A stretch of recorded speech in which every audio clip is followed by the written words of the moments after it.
Halo Halo Sumatera Sumatera Utara, Utara. selamat sore pemirsa. Sumatera Utara hari ini kembali hadir menjumpai Anda edisi Sabtu sore 15 April 2023. Tentunya bersama saya Muhammad Azril Nasution. Dan saya Nisa Redi. Pemirsa, tim redaksi kami telah menghimpun sejumlah informasi aktual seputar Sumatera Utara untuk Anda. Dan berikut informasi selengkapnya.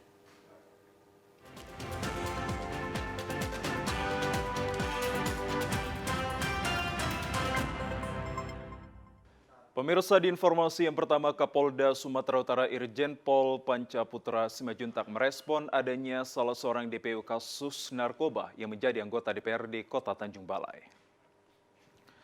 Kapolda Sumatera Utara angkat bicara terkait adanya salah seorang DPO kasus narkoba berinisial MM yang dilantik menjadi anggota DPRD Kota Tanjung Balai beberapa waktu lalu. Terbongkarnya MM yang seorang DPO kasus narkoba pada tahun 2020 lalu pada saat adanya aksi unjuk rasa masyarakat Tanjung Balai di depan Polda Sumatera Utara. Dalam aksinya, warga meminta pihak kepolisian segera menangkap MM yang sudah dilantik menjadi anggota dewan, padahal MM sendiri merupakan seorang DPO. MM sebelumnya pernah dipanggil ke Polda Sumatera Utara oleh penyidik namun mangkir dengan alasan sakit. Terkait hal tersebut, Kapolda Sumatera Utara Irjen Pol Pancaputra Simajuntak mengatakan pihaknya tidak mengetahui adanya pelantikan MM sebagai anggota DPRD Kota Tanjung Balai.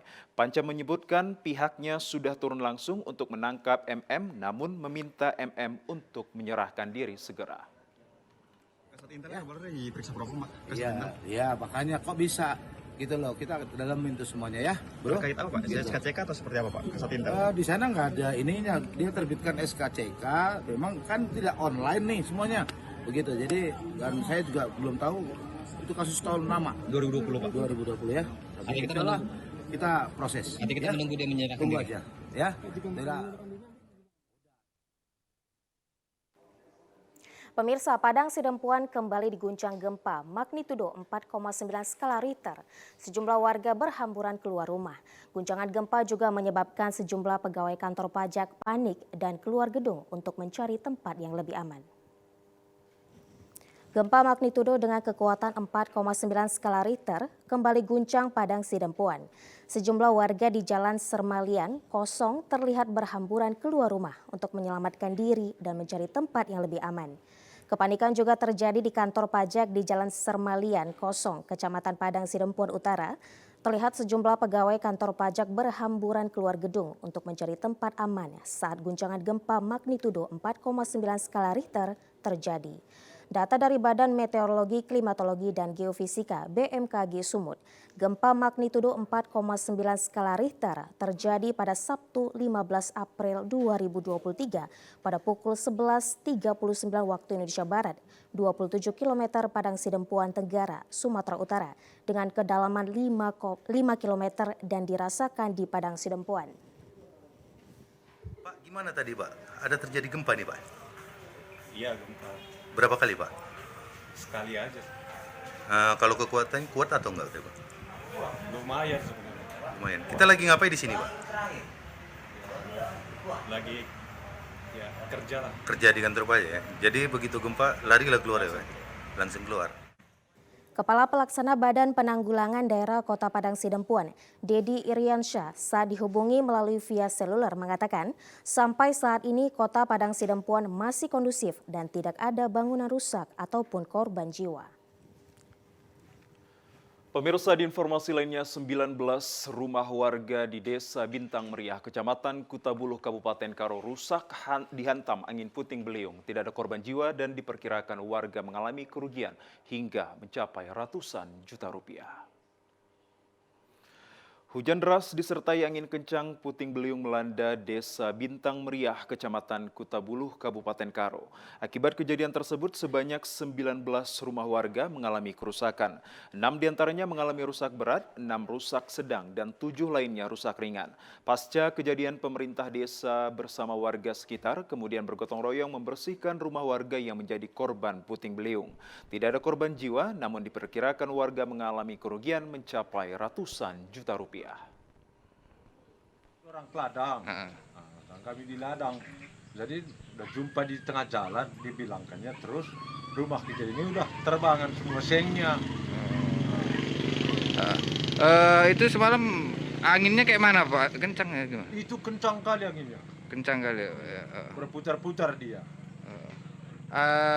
Keluarga kita ada yang luka atau enggak Pak? Keluarga enggak lah. Enggak ada yang luka. Pada saat itu enggak ada orang di rumah atau gimana? Enggak. Enggak ada orang di rumah ya. Kepala Desa Bintang Meriah Patriot Perangin-Angin mengungkapkan selain rumah warga yang rusak, ada sebagian perkebunan warga yang ikut rusak di mana sejumlah pohon dan tanaman bertumbangan. Korban yang rumahnya tidak dapat dihuni untuk sementara diungsikan ke rumah kerabat. Kejadian pertama pukul 15.30 terjadi angin kencang sama hujan deras. Melibatkan beberapa rumah warga, ada yang sehingga terbang sama bulukinya.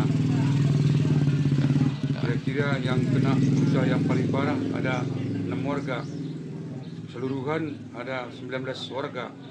19 rumah Pak ya? 19 rumah.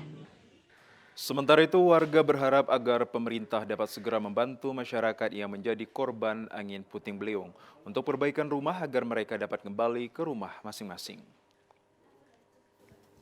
Kapolda Sumatera Utara Irjen Pol Pancaputra menyebutkan selama Lebaran 1444 Hijriah diperkirakan setidaknya ada 4,4 juta masyarakat yang mudik ke Sumatera Utara.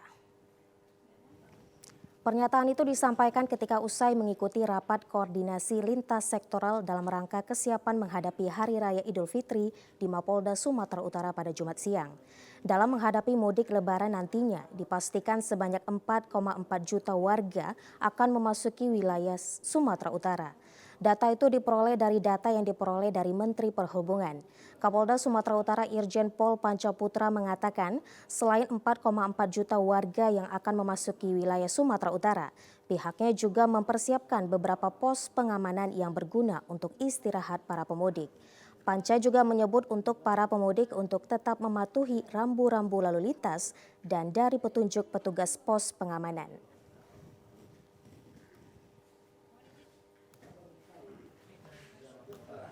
Patuhi rambu-rambu dan petunjuk dari petugas yang ada di lapangan, baik itu di pos pengamanan, pos pelayanan maupun di pos terpadu yang ada di pelabuhan-pelabuhan, di terminal. Di sana ada pos terpadu yang melibatkan semua stakeholder untuk memberikan pelayanan kepada para pemudik.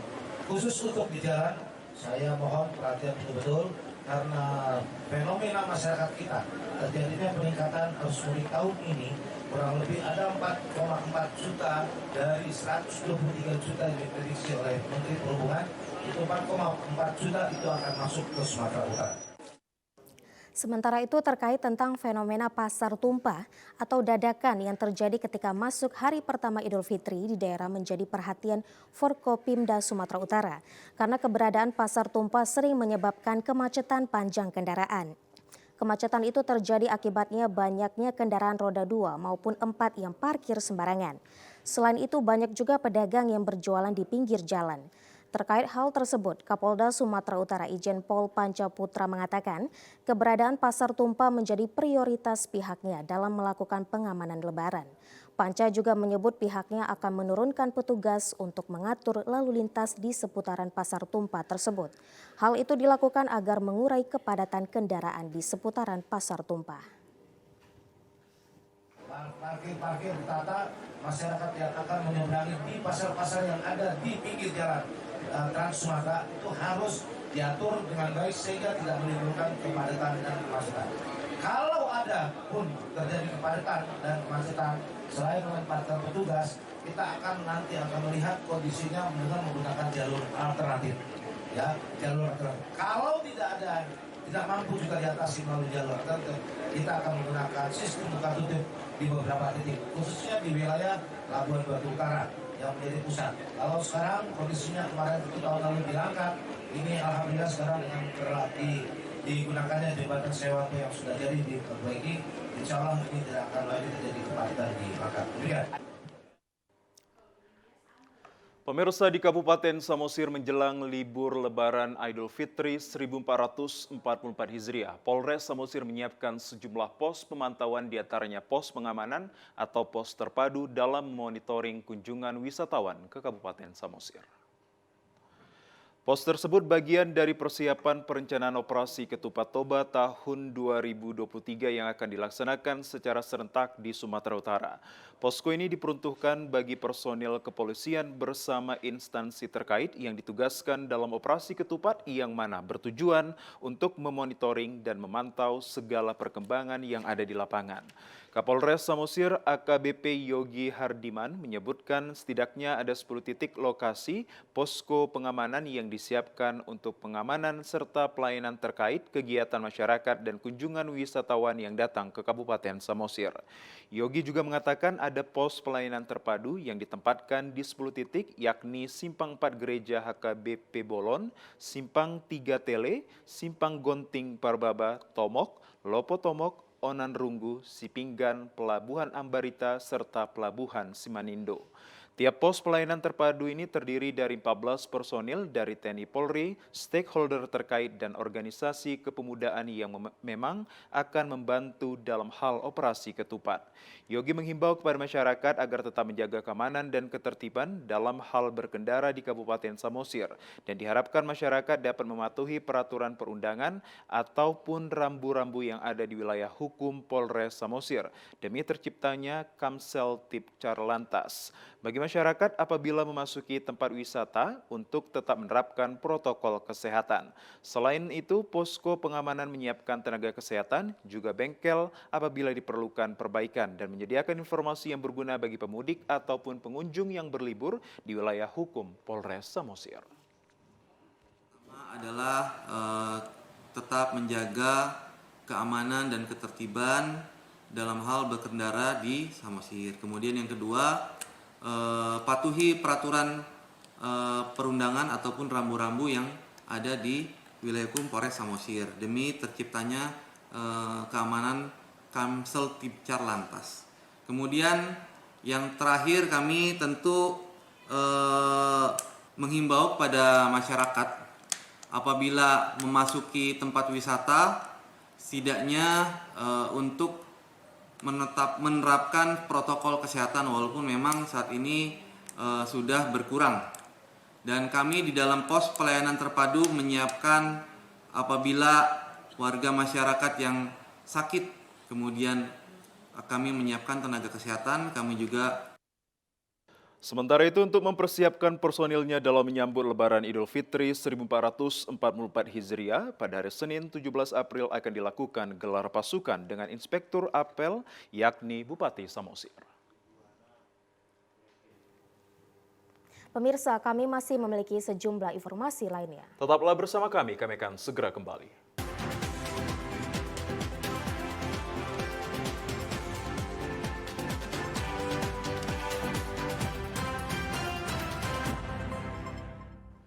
Pemirsa, Kapolres Tebing Tinggi bersama dengan pihak Hutama Karya membuka tol fungsional Tebing Tinggi Indrapura. Dibukanya tol fungsional ini nantinya dapat mengurangi kemacetan serta jarak tempuh yang dilalui para pemudik lebih pendek pula. Hal tersebut disampaikan Kapolres Tebing Tinggi AKBP Andreas Tampu Bolon saat pembukaan tol fungsional Seksi 1 Tebing Tinggi Indrapura yang dibuka pada hari ini sekitar pukul 12 siang tadi. Bersama dengan pihak Utama Karya Tol Fungsional Tebing Tinggi Indrapura Kabupaten Batubara yang jarak tempuhnya mencapai 228 km dapat menjadi alternatif dalam mengurangi kemacetan pada mudik Lebaran tahun ini. Diketahui saat ini Kota Tebing Tinggi menjadi perhatian khusus jalur mudik yang akan dilalui, di mana akses jalan utama seluruhnya harus melalui Tebing Tinggi, misalnya yang mudik ke arah Pematang Siantar, Samosir, Padang Sidimpuan, serta Sibolga dan Madinah. Yang diperkirakan jalur Tebing Tinggi menjadi jalur transit mudik yang harus dilalui, begitu juga pemudik yang mau ke Kabupaten Asahan dan Batubara melalui Kota Tebing Tinggi. Dengan jalur tempuh pemudik yang banyak, maka akses jalan di Kota Tebing Tinggi diprediksi akan menumpuk para pemudik. Jadi dengan dibukanya seksi 1 ini dapat mengurai kemacetan nantinya. Seksi 1, di mana sepanjang ruas 28 km Mudah-mudahan dengan dibukanya seksi 1 ini bisa mengurangi kemacetan maupun jarak tempuh, sehingga tidak perlu lagi berputar memasuki area Simpang Bio, wilayah tebing tinggi, namun bisa langsung bagi para pengguna jalan, khususnya jalan tol yang akan menuju ke arah Indrapura Batubara. Sementara itu pemirsa, jelang musim mudik Lebaran 2023, jalur lintas timur Jalan Lintas Sumatera, Kota Padang Sidempuan kondisinya masih rusak parah. Kerusakan jalan tersebut membuat pengendara yang melintas terganggu dan dapat memicu terjadinya kecelakaan bagi para pemudik. Beginilah kondisi ruas jalan Provinsi Lintas Sumatera, Jalan Abdul Haris Nasution, Bypass, Kecamatan Batuna 2, Kota Padang Sidempuan. Jalan ini merupakan akses jalan penghubung antara Provinsi Sumatera Utara dan Sumatera Barat. Dari pantauan di sepanjang jalan ini, banyak ditemukan jalan yang kondisinya sudah rusak parah dan sangat memprihatinkan. Jalan rusak tersebut berada di 2 titik seperti di Kecamatan Padang Sidempuan Batuna 2 dan Kecamatan Padang Sidempuan Tenggara. Terlihat sebagian jalan dipenuhi lubang yang cukup lebar dan dalam dengan diameter sekitar 30 hingga 50 cm. Nah ya, kalau bisa ada perbaikan lah, biar kita jalan pun lebih enak gitu, lebih nyaman lagi. Kita dari mana? Dari Medan. Dari mana? Nah, mau ke Padang. Ini jalan ini setiap hari bisa jalan kalau lewat Parang ini? Ya, pasti lewat sini. Iya. Ada nggak kendala Pak setiap lewat dari sini? Ya, selalu ada lah. Yang pastinya kan kita nggak bisa cepat. Ya harusnya diperbaiki lah, apalagi mau lebaran kan. Jadi teman-teman kita lancar semua. Itulah harapan kita. Sering nggak lewat jalan sini? Sering. Kira-kira Bang, jalan ini, kerusakan ini sudah lama apa gimana? Sudah lama juga. Sering nggak ini jalan ini lewat itu mudik ini? Ini jalan utama ya, sering juga Pak. Tiap tahun namanya. Iya. Dari pengakuan warga, kerusakan jalan tersebut sudah berlangsung lama hingga jelang arus mudik pemerintah belum memperbaikinya. Selain rusak, jalur alternatif ini juga minim lampu penerangan jalan umum sehingga para pemudik dan warga setempat yang melintas di malam hari dapat menjadi pemicu terjadinya kecelakaan. Pemirsa, seorang guru di SMA swasta Santo Mikael Pangururan yang merupakan mantan guru dari almarhum Sertu Roibertus Simbolon menceritakan perihal sosok almarhum selama menjadi muridnya. Fraiben Nadeak merupakan seorang guru bahasa Inggris bercerita terkait sosok almarhum Serka Anumerta Roibertus Simbolon semasa mengikuti pendidikan di sekolah SMA swasta Santo Mikael Pangururan saat berada di rumah duka Dusun 3 Sitautau, Desa Tanjung Bunga, Kecamatan Pangururan. Fraiben Nadeak menjelaskan sejak duduk di bangku SMA, Roibertus dengan tegas menetapkan pilihannya sebagai anggota TNI. Hal tersebut dibuktikan dengan kerja keras dan latihan fisik serta persiapan demi persiapan sering dilakukan almarhum semata-mata untuk menggapai mimpinya sebagai abdi negara. Menurut Fraiben Nadeak, keseriusan Roibertus menjadi modal utama menjawab panggilan Ibu Pertiwi dalam dirinya. Roibertus merupakan dan bukanlah termasuk siswa yang aktif dalam segala bidang, namun ia fokus pada satu hal yang ia ingin capai guna mencapai keberhasilannya. Meski diawali dengan kegagalan, tidak membuat dirinya patah semangat dan ia tetap mencoba kembali dengan jalur secaba dan akhirnya dinyatakan lulus pada tahun 2015. Roibertus yang tergabung dengan Satuan Yonif PR 305 Tengkorak ini ternyata memiliki ketertarikan pada pendidikan rohani. Ia menggabungkan diri dengan komunitas orang muda Katolik di kampung halamannya. Walau sesekali mengikuti bimbingan, ia tetap memberi suasana berbeda dalam komunitas tersebut. Fraiben Nadeak menyebutkan bahwa almarhum merupakan sosok yang baik dan teladan di kampung tersebut. Ia dibesarkan di kampung yang berada di kaki gunung Pusuk Buhit. Dan satu hal yang saya ingat dari sini waktu dia pertama saya tegur karena dia malu saya suruh ke depan, saya ingat itu. Dalam prinsip saya, cita-citamu apa Roy? Saya bilang, masuk tentara. Terus, tahu kamu udah pernah tentara belum? Ada prinsip orang Amerika berkata, if you want to have something you have never had, you have to do something you have never did. Tahu artinya? Enggak, Pak. Jika kamu ingin memiliki sesuatu yang belum pernah kau miliki, kamu harus mengerjakan sesuatu yang belum pernah kau kerjakan. Jadi waktu terakhir kami ketemu juga dengan dia ini, karena dia lama saya itu ada 3 tahun pembina OMK, orang muda Katolik. Dia ini tidak begitu sering datang, tapi kalau datang pasti nuansa berbeda dengannya, karena dia orangnya baik, ramah, senyum. Nah, jadi artinya dalam hati saya sebagai 2 tahun menjadi guru dia, guru bahasa Inggris, memang saya sangat pengen sekali mau bicara sebenarnya banyak sebelum kejadian ini. Mungkin itulah terakhir dia datang, saya ingat itu dengan Pak Romen itu istrinya. Di salam saya, kami besok udah pulang, Pak. Mas dia tetap manggil Bapak, tidak pernah manggil udah, manggil Bapak terus. Disitulah.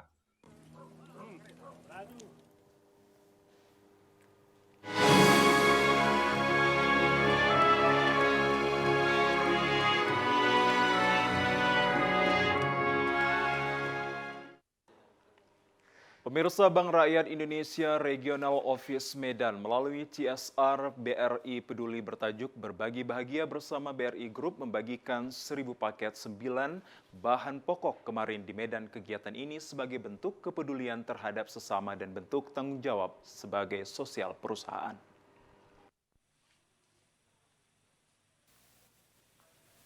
Aris Hartanto menyampaikan bantuan dari BRI tersebut merupakan bentuk tanggung jawab sosial kepada masyarakat sekitar. Pihaknya berharap bantuan ini dapat dinikmati dan bermanfaat bagi panti asuhan, panti werda dan masyarakat sekitar. Pihaknya memohon doa agar BRI dapat terus tumbuh, berkembang dan lebih baik dalam melayani masyarakat. Selain berbagi paket sembako kepada masyarakat, BRI Peduli dilakukan melalui santunan kepada anak yatim piatu yang berada di sekitar wilayah kantor BRI di Kota Medan. Dikatakan BRI Peduli merupakan kewajiban sebagai badan usaha milik negara untuk mengembalikan aset perusahaan kepada masyarakat yang sudah mendukung BRI berkembang sampai saat ini. Setiap paket sembako yang diberikan berisi beras, minyak goreng, gula pasir, dan sembako lainnya. Pihaknya berharap bantuan ini dapat memberikan manfaat bagi warga yang menerima dan dapat membantu masyarakat merayakan Lebaran 1444 Hijriah yang akan datang. Tujuan kita acara hari ini adalah kita berbagi kebahagiaan ya, sebagai salah satu program CSR dari BRI Group ya. Kita berbagi kebahagiaan pada panti asuhan di Putra Muhammadiyah di Medan Kota ini. Harapannya pertama, apa yang bisa kita berikan hari ini bisa memberikan kebahagiaan bagi mereka di bulan Ramadan ini. Yang kedua juga tentunya bisa bermanfaat ya bagi mereka. Yang ketiga yang paling penting lagi adalah bisa terus menjalin silaturahmi ya antara BRI dengan masyarakat. Ya harapannya ini bisa bermanfaat bagi tidak hanya BRI tapi untuk masyarakat secara keseluruhan. Regional Chief Audit Zainuddin Talib Brutu menyampaikan dengan kegiatan berbagi ini membuktikan BRI memberi manfaat sebesar-besarnya bagi masyarakat. Insan BRI memberi makna kepada orang-orang sekitar. 1.000 paket sembako tersebut disalurkan ke panti asuhan seperti Panti Asuhan Putra PKS Muhammadiyah, Jalan Amaliun, dan Panti Asuhan Putri Aisyah, Jalan Santun Medan. Panti werda dan masyarakat umum, dan bantuan berupa santunan kepada warga yang tersebar di seluruh wilayah Kota Medan. Ini adalah kegiatan rangkaian bantuan dari BRI Group ya, CSR dari BRI Group. Pada kesempatan kali ini kita ada di 8 titik lokasi. Ya, bantuannya adalah ada sembako untuk kebutuhan sehari-hari di panti. Kemudian ada juga yang berbentuk tabungan ya, supaya bisa dimanfaatkan juga untuk adik-adik kita di panti. Dan saya pikir BRI Group akan terus berkomitmen untuk bisa berbagi dan mendekatkan hubungan yang tetap erat dengan masyarakat.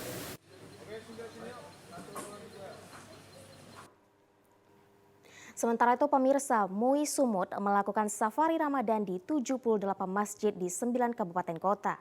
6 diantaranya di Kabupaten Karo guna penguatan akidah, ukhuwah, dan harmonisasi Pancasila yang Islami. Melanjutkan program Safari Ramadan Majelis Ulama Indonesia, MUI Sumut ke Kabupaten Karo dan disambut MUI dan BKM Masjid Agung di Kabanjahe, Kabupaten Karo yang dihadiri Forkopimda. Kakan Kemenak Karo serta pengurus sejumlah BKM dan jamaah. Dalam kesempatan ini, MUI Karo tausiah dan berbuka puasa bersama dengan jamaah dan undangan yang hadir di Masjid Agung Karo. Dilanjutkan dengan sholat tarawih. Dalam safari Ramadan di Kabupaten Karo, MUI Sumut mendatangi 5 masjid, yaitu Masjid Al-Muslimin, Jalan Lingkar, dan Masjid Al-Muhajirin, Gang Bersama, Masjid Taqwa di Kabanjahe, serta Masjid Al-Iksan dan Masjid Raya di Brastagi. Ketua MUI Sumut Martua Simanjuntak mengatakan ada 78 masjid menjadi sasaran kunjungan tim safari Ramadan 1444 Hijriah MUI Sumut yang ditugaskan khusus untuk bersilaturahmi dengan masyarakat, memberikan tausiah berkaitan dengan penguatan akidah dan ukhuwah serta harmonisasi Pancasila dan Islami. Dalam setiap kunjungan ke masjid, tim safari Ramadan MUI Sumut menyerahkan sumbangan 30 kain sarung dan 10 mushaf Al-Quran. Ada gangguan dalam akidah, melemahkan akidah, menakalkan akidah. Karena itu kita kembali mengingatkan umat supaya mengingat dasar agamanya adalah tauhid, keyakinan kepada Allah Subhanahu wa taala yang disertai dengan amal-amal syariat serta akhlak tasawuf dalam mengamalkan agama. Pengurus BKM Masjid Agung dan Kementerian Agama Kabupaten Karo menyambut baik safari Ramadan dan siap mendukung program penguatan akidah dan pembinaan umat. Kunjungan MUI Sumut untuk kemaslahatan umat ini diharapkan terus berlanjut sampai ke kecamatan dan pelosok desa. Saya berharap sebenarnya ke depan itu tidak hanya di tataran Kabanjahe dan Brastagi, MUI juga harus bisa masuk ke kecamatan-kecamatan yang lain untuk bisa menyasar saudara-saudara kita yang ada di kecamatan, sehingga memang betul kalau di Karo ada 10 kecamatan, minimal 10 kecamatan itu bisa didatangi kan. Itu harapan saya sebagai kepada Pemirsa, dalam rangka memperingati Hari Bakti Pemasyarakatan ke-59, Lapas Rantau Parapat Kanwil Kemenkumham Sumut berikan bantuan sosial kepada warga yang kurang mampu. Dalam mencari keberkahan di bulan suci Ramadan, Lapas Rantau Parapat Kanwil Kemenkumham Sumut dalam memperingati Hari Bakti Pemasyarakatan yang ke-59 yang jatuh pada tanggal 27 April 2023 mendatang, Lapas kelas 2A Rantau Parapat memberikan sejumlah bantuan sosial kepada warga yang kurang mampu. Dalam kegiatan ini, pihaknya bersamaan dengan kegiatan touring bakti pemasyarakatan peduli yang dipimpin langsung oleh Kalapas beserta seluruh jajaran Lapas Rantau Parapat, di mana bansos berupa paket sembako dibagikan kepada orang-orang yang membutuhkan di lokasi sekitar lingkungan Lapas Rantau Parapat sebanyak 50 paket yang berisikan beras, minyak, gula, dan telur ayam dibagikan kepada orang-orang yang membutuhkan di sekitar lingkungan tersebut. Kalapas Rantau Parapat Jayanta Peranginangin menyampaikan bahwa kegiatan bansos ini merupakan wujud kepedulian insan pemasyarakatan kepada masyarakat yang dikumpul dana bantuan dari seluruh pegawai Lapas Rantau Parapat sebagai wujud kepedulian kepada masyarakat yang membutuhkan. Lapas kelas 2 Rantau Parapat, Kanwil Kementerian Hukum dan HAM, pada hari ini kami seluruh karyawan dan karyawati Lapas Rantau Parapat mengadakan touring. Lapas 2 Rantau Parapat, atas bantuan ini kami mengucapkan terima kasih banyak dan semoga bermanfaat bagi kami. Pemirsa, kami akan segera kembali dengan sejumlah informasi lainnya. Tetaplah bersama kami akan segera kembali. Pemirsa, berikut informasi perakiraan cuaca di sejumlah daerah di Sumatera Utara dari Badan Meteorologi, Klimatologi, dan Geofisika Wilayah 1 Medan untuk hari Minggu 16 April 2023. Assalamualaikum warahmatullahi wabarakatuh. Halo Sobat BMKG, bersama saya Devri Mandoza akan menyampaikan info perakiraan cuaca dan hotspot untuk wilayah Provinsi Sumatera Utara Minggu 16 April tahun 2023. Pada pagi hari, kondisi cuaca berawan di wilayah Sumatera Utara. Pada siang dan sore hari, cerah berawan dan berpeluang hujan ringan hingga lebat di sebagian wilayah Sumatera Utara.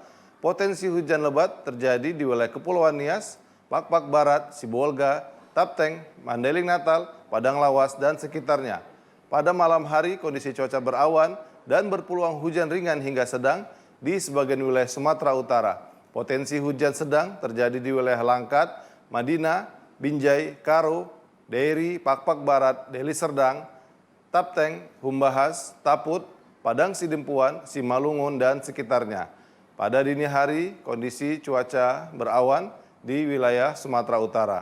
Untuk suhu udara berkisar 16 hingga 33 derajat Celcius, kelembaban udara dari 60% hingga 98%, untuk angin dari barat daya hingga barat laut dengan kecepatan 10 hingga 30 km per jam.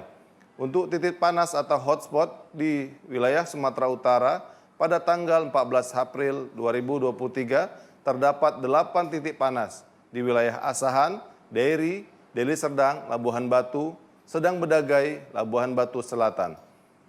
Kami menghimbau kepada masyarakat di wilayah Sumatera Utara untuk tetap waspada terhadap potensi hujan lebat yang disertai petir dan angin kencang di wilayah pantai barat, pegunungan, dan lereng timur Sumatera Utara.